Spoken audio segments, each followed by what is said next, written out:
Alright, so this is our first riff. We're in drop D, and it's kind of a long one. It's using, because the notes do matter, we're kind of using notes for what would be D locring. D, E flat, F, and A flat. We're just making power chords, which actually gives us some non-diatonic notes, but our root notes come from that mode. And there's a little bit of chromaticism. It starts off with pickup notes, 1, 2, and 3, and 4, and...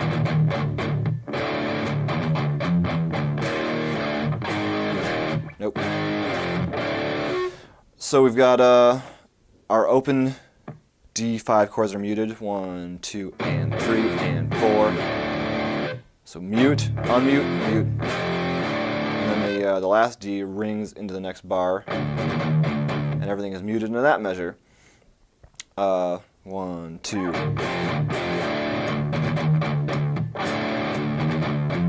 The second measure, okay, I'm sorry, that first complete measure is all D and E flat. 1, 2, 3, 4. We have the D is tied, and a muted D, a reverse gallop on the E flat, and then 3 and 1 and 2 E and 3 and 4 and 2 E and 3 and 4. The second full measure is much busier.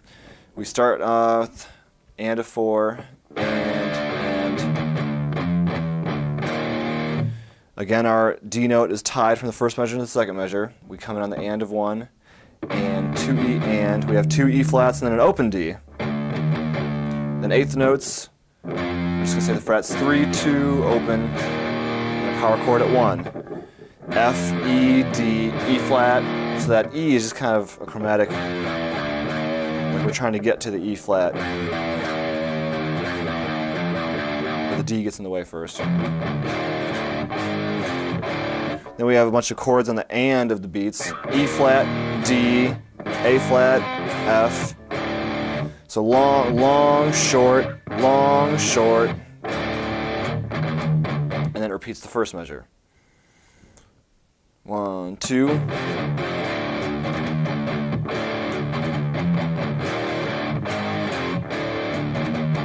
The whole thing repeats again. But the second time around, the A flat chord is short. Short, short. So that's that first riff. Slow. Well, I want to do it slow because I did it kind of slow throughout there.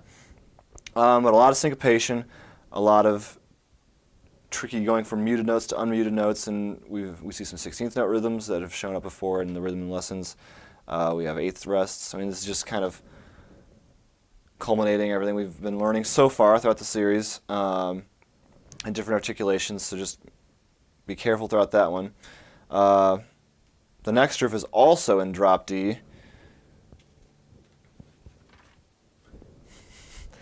and it uses some triplets, which we just learned about in the last lesson, and it has kind of a Pantera like walk, kind of like swagger. Here it is.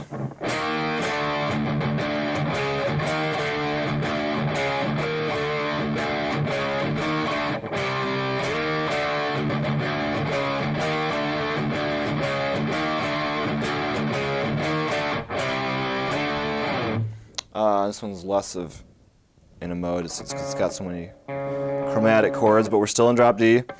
We start off with an E flat to D, just quarter notes. 1, 2. Then we have 3 triplet, 4. So those triplets on beat 3 are muted. And then we have a long note on beat 4, and it's unmuted, and then a short note at the end of beat 4. I mean, it's in 12/8.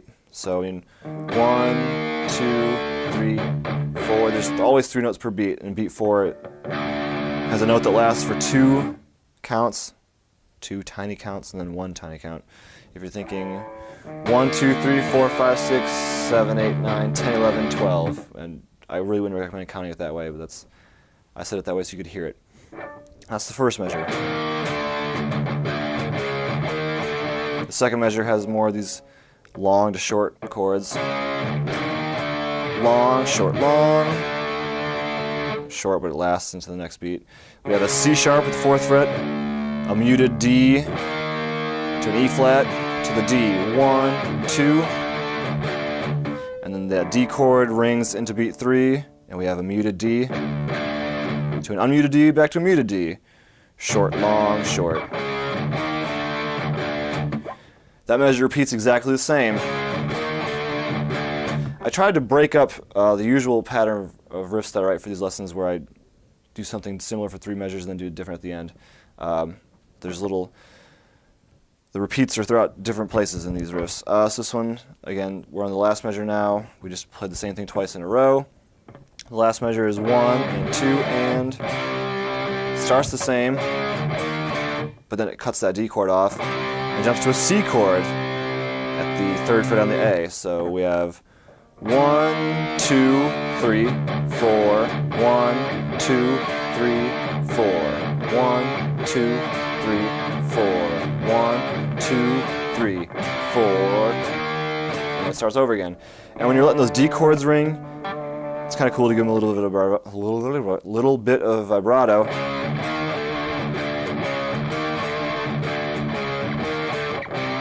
Same thing with the C chord at the end that gives it a little more attitude. So you get to work on your triplets and still alternating between muted notes and unmuted notes and quick changing rhythms. Now I go back to standard tuning. So our 3rd riff uses the quick kind of pedal point riffs that are in a lot of like metalcore things nowadays. So here it is.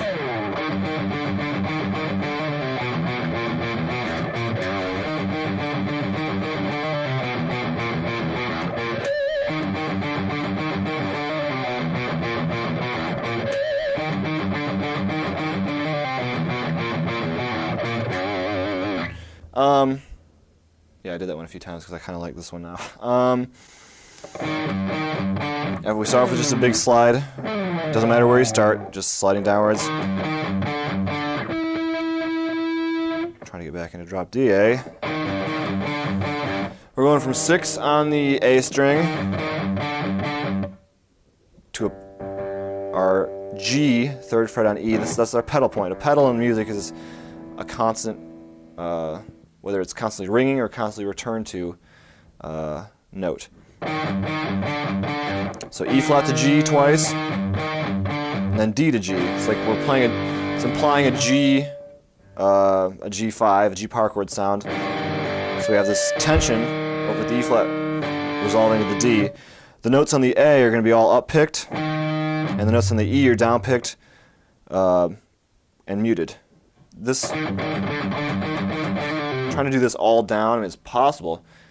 It's much harder than it necessarily needs to be. Or trying to do alternating according to the rules with a down up. It's way harder. So this is reverse alternate picking where you're starting with an upstroke. 1, 2, 3, 4, 1, 2, which helps pop that moving note, because we have this G is just static and blah blah blah, but we have the la la la, that's where our melody is, where the ear is drawn, so we're helping to accentuate that. So that's a measure and a half. 1, 2, 3, 4, 1, 2. And we have this little legato line, 5, 6, 5, 3, we slide to 2. D, E flat, D, C, B, and now we shift gears into an E chord, an E tonality. And it's similar, we're again pedaling against the note on the E note. We're going from B to B flat, to flat 5, which gives it, metal approved ugliness. The last measure is where things are kind of loopy, because all of a sudden we have this disruptive rhythm. 1 and 2 and 3 and 4. And sometimes I did pinch harmonics on the F sharp, sometimes I didn't. So it's 1, 1, 2, 3 and 4 and 1, 2, 3, 4, 1 and. And you can give that some Zakk Wylde vibrato and people will laugh and be very happy. So that's the best way to approach that kind of style, where you have moving notes on the A string against some kind of pedal note on the E string, it's much easier to do with outside picking, especially when you're muting that E string. If you're trying to do that down, up, down, up, down, it does not seem to flow naturally for the hand. Whereas muting that downstroke, it works a lot easier. Something about that motion, trying to mute as your hand is coming up. Well, because your hand is coming up, it's coming away. I guess if you tilted your hand enough that you're only covering the E string to begin with.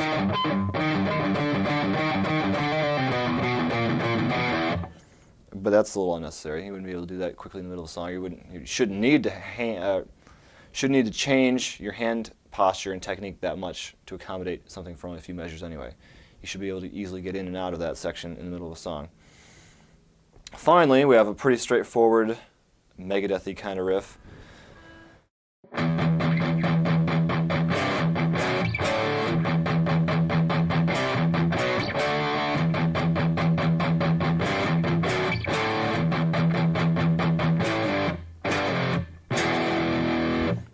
Just a lot of pummeling, muted downstrokes with moving power chords on top. I guess Dave Mustaine has never used a ton of these barred power chords, but they sound cool, and it gives the riff a different sound because we use them in one section and not in another section, so there's some contrast there. We've got a measure of muted E's, and then the second measure is 1 and 2 and 3, 4. We're going to a C chord with our index finger barring across the E and A strings to a B, to a D. The B chord is short. 1 and 2 and 3, 4. And a D chord rings. Another measure of muted E's, and this time the C is on the beat. 1 and 2 and. So it's the same chords without barring your index finger. Then it repeats back to the beginning. 1 and 2 and 3, 4, 1, 2, 3, 4. The ending of it, we skip to the final measure. We slide from an A to a G in rest, slide from a G to an F in rest. 1 and 2, 3 and 4, and that's your riff.